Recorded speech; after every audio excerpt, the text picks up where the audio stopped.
வச்சுக்கோங்களேன். எப்போ பார்த்தாலும் 5 to 5:30 ஒரு சீரியல், 5:30 to 6:30, 6 to 6:30 7 அப்படி பார்த்துட்டே இருக்குமா. அவன் வீட்டுக்காரர் ரொம்ப கஷ்டமா போச்சு. இந்த அம்மா இல்லைன்னா வீட்டில் சமையலே செய்ய மாட்டேங்குது. ஒய்ஃபை கல்யாணம் பண்ணிட்டு ரொம்ப கஷ்டமா இருக்கு. என்ன பண்றா, பேசாம என்ன பண்ணலான்னு சொல்லிட்டு ஒரு உத்தரவு இருக்குல்ல, கரெக்டாக இந்த டிவி இருக்கு, இந்த பக்கம் அந்த அம்மா உட்காந்து டிவி பார்த்துட்டு கோவத்தில் என்ன பண்றாரு, ஒரு கயிறு எடுத்துட்டு வர கயிறு எடுத்துட்டு வந்து இப்படி போடுறாரு. போட்டு இந்த பொண்ணோட வாழ்றதுக்கு நான் பேசாம செத்தே போயிடலாமே, இப்படியே டிவி பார்த்து சோறு கூட போட முடியாது பட்டியா போட்டுட்டு இருக்கேன் அப்படின்னு சொல்லிட்டு அது தூக்கு போட போனார். என்னங்க பண்றீங்க அப்படின்னு இந்த அம்மா.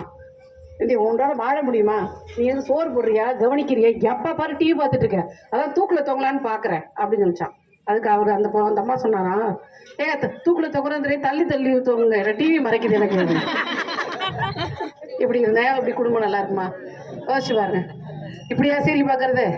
சரி, நான் இன்னொன்று கேள்வி கேட்குறேன். 5வது கேள்வி ஆகி போச்சு. யாரெல்லாம் வீட்டில் ஸ்கூலுக்கு போயிட்டு வந்தோன்னு பிள்ளைங்க இன்னைக்கு ஸ்கூலில் என்ன நடந்துச்சுன்னு கேட்குறது யார்? நான்லாம் கேட்குறேன். ரைட்டு, 4 பேர் தான் கேட்குறேன். மற்றவங்களுக்கு ஸ்கூல் போகாத பிள்ளைங்களா இருக்கலாம் இல்லையா? நீங்கள் ஸ்கூலுக்கு போகிற நேரத்தில் சொல்லுங்கள், அதை சொல்லுங்கள் பாஸ். நீங்கள் அந்த குழந்தை உங்கள் பிள்ளைங்க ஸ்கூலுக்கு போயிருப்பாங்களா ஒரு காலத்தில், அப்போவாவது நீங்கள் கேட்டிங்களா? கேட்டீங்க, ரைட். கடைசியாக உங்கள் பிள்ளைங்கள மடியில் போட்டது என்னைக்கு, மடியில் போட்டு கொஞ்சினது என்னைக்கு? இப்ப என்ன வயசு, என்னைக்காவது நம்ம பிள்ளைங்க தானே, சின்ன பிள்ளைங்க தானே. இப்ப மருமக வந்து அடிக்குது நம்மள. கடைசி எப்ப போட்டீங்க? இப்ப நீங்க சொல்லுங்க. நீங்க சின்ன குழந்தை இருக்கிறத விட்டுருங்க, ஒரு 10ஆவதுக்கு மேல போனவங்கள மடியில போட்டு தலையில போட்டு கொஞ்சம் எத்தனை பேர் கை சொல்லுங்க? 15 வயசுக்கு மேல, 15 வயசுக்கு மேல என் பிள்ளைய நான் மடியில போட்டு, பொம்பளை பிள்ளைய எப்படி வச்சுக்கோ, பொம்பளை பிள்ளைய மடியில போட்டு கொஞ்சம் எத்தனை பேர்? இல்ல விட்டு. நீங்க எத்தனை வயசு சின்ன குழந்தை வச்சிருக்கீங்க? இப்படி நம்ம தொடாம அந்த பிள்ளைய வளர்த்தோம்னா அந்த ஒரு கான்டாக்ட் சொல்றோம் இல்லையா, நம்ம வந்து இந்த பிள்ளைங்க வந்து நம்ம பிள்ளைங்க, நம்ம நல்லது கெட்டதுல நாங்க இருக்கிறோம் அப்படின்ற ஒரு அந்யோன்ய உருவாகம் போயிடும். ஸோ அதனால நீங்க என்ன பண்ணுங்க, எவ்வளவுக்கு எவ்வளவு அந்த பிள்ளை வந்ததுக்கு அப்புறம் சீரியல் ஒரு 1/2 மணி நேரம் பாக்குறதுனால ஒன்றும் ஆக போறது இல்லை, பார்த்துக்கிட்டே இருக்கிறதுனால. இன்னைக்கு விட்டுட்டு இன்னைக்கு ஒரு வருஷம் கழிச்சு பாருங்க, அங்க இருந்து போகும். எங்கேயும் இந்த கண்டினியூட்டி விட்டுட்டே போகாது. இங்க சொல்லுவானா, கல்யாணம் என்னைக்கு உனக்கு அப்படிம்பாங்க, உடனே எங்களை காமிப்பாங்க, அவங்களை காமிப்பாங்க, மூஞ்சி காமிப்பாங்க, அடுத்த திருப்பி வரும். யாரை கேட்டீங்க, அவங்க திருப்பி கேட்குறது. புரியுதா? சீரியல் இப்படிதான் நடக்குது, பார்த்துட்டே இருப்பீங்க நீங்க. யாரை கேட்டீங்க அப்படின்னு நீங்க கேட்பீங்க, உடனே அவங்க மூஞ்சியை காமிப்பாங்க கேமராவில, இந்த மூஞ்சி அப்படியே அப்படியே வரும். உடனே இவங்க ஒன்னதான் சொன்னேன் அப்படி திருப்பி ஒண்ணு. இது ஒரு சீரியலா, இது ஒரு நாடகமா? இதை பார்க்க விட்டு ஒரு வருஷம் கழிச்சு பாருங்க, அதுல இருந்து போகும். நீங்க என்னைக்கு பார்க்க விட்டீங்களோ அதுல என்ன போயிடும். என்னைக்காவது சீரியல் ஒரு மாசத்துல ஒரு வருஷத்துல முடிஞ்சிருக்கா? இந்த மாதிரி நம்ம அடிமையா இருக்கிறதுனால தான் குழந்தைகளை கவனிக்க முடியல, நம்மளை கவனிக்க முடியல. ஏதோ பேருக்கு சமையலை பண்ணி வச்சுட்டா, வேலையை பார்த்தோமா, குழந்தைகளை பார்த்தோமா அப்படின்னு போயிட்டு இருக்கு. அப்படி இருக்கக்கூடாது, புரியுதுங்களா? உங்களுடைய ஹெல்த் ரொம்ப ரொம்ப முக்கியம். குழந்தைங்களுக்கு, எஸ்பெஷலி பொம்பளை பிள்ளைங்களுக்கு போகும்போது என்ன நடக்குது, வரும்போது என்ன நடக்குது, சில விஷயங்கள் சில பேர் வீட்டில் சொல்ல மாட்டாங்க குழந்தைகள். நான் வந்து இப்போ கல்வியும் காவலும்னு ஒரு நிகழ்ச்சி நடக்குது. நாங்கள் போலீஸ்லாம் வராங்களா ஸ்கூலுக்கு? சார் வராங்களா ஸ்கூலுக்கு? வெள்ளிக்கிழமை வராங்களா? வீட்டில் வந்து சொல்றாங்களா பிள்ளைங்களா? போனதே இல்லை. போனதே இல்லையா? உங்க ஸ்கூல் போனாங்களா? எந்த ஸ்கூல்ல படிக்கிறாங்க? ஹை ஸ்கூல் போனாங்களா? இல்லை, போனவங்க மட்டும் கை தூக்கு. எங்க பிள்ளைங்க வந்து எங்கிட்ட சொல்லிச்சுங்க, இன்னைக்கு வந்து போலீஸ் வந்துச்சு, இன்னைக்கு ஸ்கூலுக்கு வந்து பாடம் நடத்துனாங்க.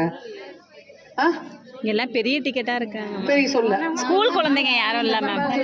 இல்ல ஹை ஸ்கூல், பிரைவேட்ல, கவர்மெண்ட் ஸ்கூல் தான் ஃபர்ஸ்ட் நம்ம கவர் பண்றோம். கொஞ்சம் பேர் தான் கவர்மெண்ட்ல படிக்கிறீங்க. இல்ல கவர்மெண்ட் ஸ்கூல்ல கம்மியா தான் இருக்காங்க பேரண்ட்ஸ். கவர்மெண்ட் ஸ்கூல்ல போவேல சொல்றாங்க. அரும்பூர் இன்ஸ்பெக்டர் போங்க, இந்த வாரம் அவர் வருவார். சரியா? குழந்தைகள்கிட்ட கல்வியும் காவலும்னு நான் வந்ததுல இருந்து ஒன்று ஆரம்பிச்சிருக்கோம். நல்ல வரவேற்பு பெற்றிருக்கு.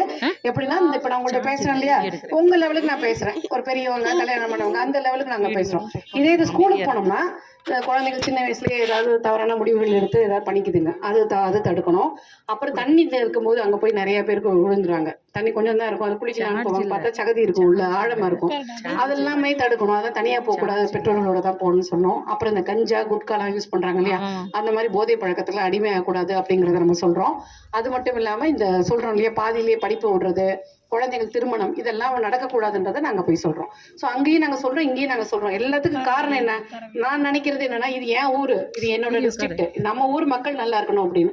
அதனாலதான் அந்த வேப்பந்தட்டியில திருவிழா நடக்கும்போது, தேர் திருவிழா நடக்கும்போது கேட்டாங்க, இந்த மாதிரி பிரச்சனை வரும் மேடம், நிப்பாட்டிடலான்னு. பிரச்சனை ஒன்றும் நிப்பாட்டக்கூடாது, இன்னும் கொஞ்சம் அதிகமா போலீஸை போட்டு இழுத்துருக்கான்னு சொல்லிட்டேன் நான்.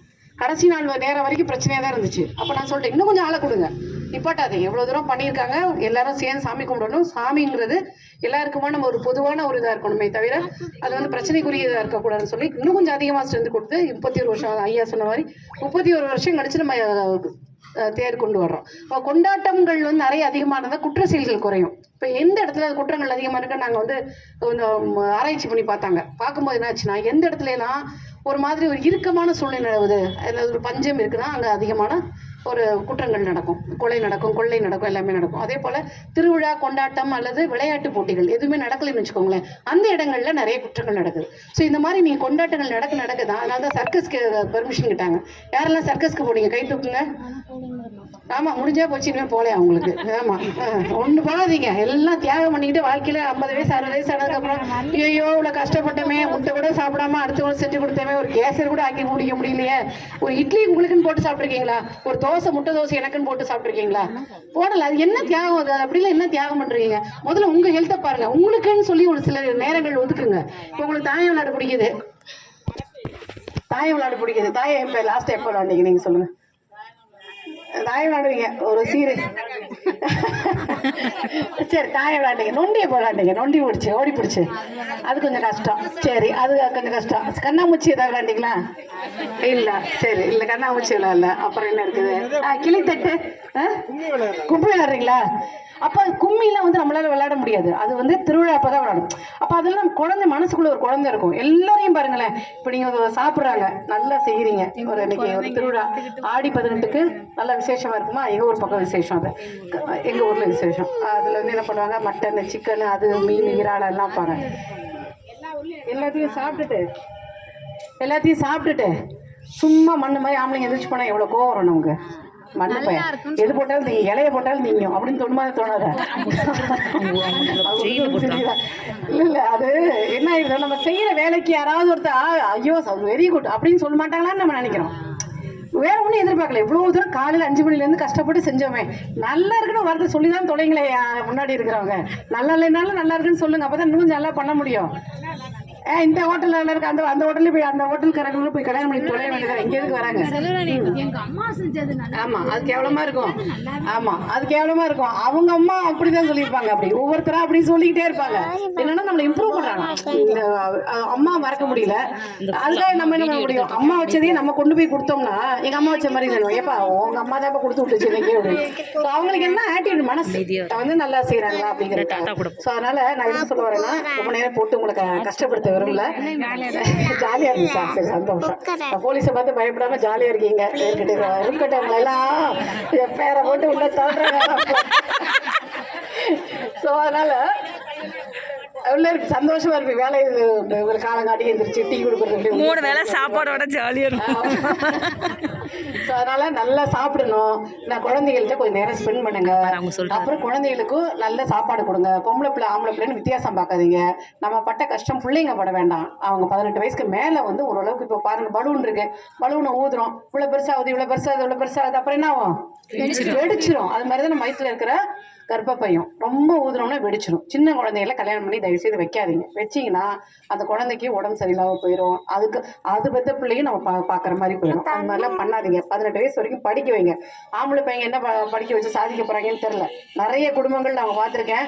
நீங்கள் ரீசெண்டாக பார்த்துருக்கீங்க, அரும்பாவூர் லிமிட்லேயே அப்பா வந்து பையன் துரத்தி அடிக்கிறான். பார்த்துருக்கீங்களா டிவியா? எங்கே பார்க்குறீங்க? சீரியல் தவிர எங்கே பார்க்குறீங்க? ஒன்றும் பார்க்கறது இல்லை. துரத்தி அடிக்கிறான் இங்கே தான் பக்கத்தில். சரியா? ஸோ அந்த மாதிரிலாம் பசங்களாம் இருக்கிறாங்க. பொண்ணுங்க வந்து என்னைக்கு இருந்தாலும் தெரியாமல், வீட்டுக்காரருக்கு தெரியாமல், நீங்களாம் செய்கிறீங்களா இல்லையா? அம்மா அப்பாவுக்கு தெரியாமல் சாப்பாடு போடுறது, ஏதாவது நல்ல குழம்பு வச்சா கொடுத்து விடுறது, பணியாரம் சுட்டா கொடுத்து விடுறது, அதெல்லாம் பண்ணுறீங்களா? இதை ஆம்பளை பையன் கொடுத்து விட்றான் என்னைக்காச்சும்? அப்போ யார் பார்த்துக்கிறா? பொம்பளை பிள்ளை தான் பார்த்துக்கிறேன். அப்போ பொம்பளை பிள்ளை தான் நம்ம நல்லா வளர்க்கணும். இப்போ இருக்கிற பொம்பளை பிள்ளைய ஆம்பளை பிள்ளைக்கு 2 ஆளுக்கு ஒரு மட்டும் தாங்க. இப்போலாம் வந்து கம்மியாக யார் இல்ல, நான் இல்லம்மா, ஒரு முட்டையை தான் சொல்றேன். 2 முட்டை இருந்தா கொடுக்கலாம், 2 முட்டை இருந்தா கொடுக்கலாம். இப்ப நான் இதே கேள்விய அப்படி கேட்கணும் நீங்களும் சொல்றேன். நீங்க கேட்கணும், கேட்காமயே நீங்க வந்து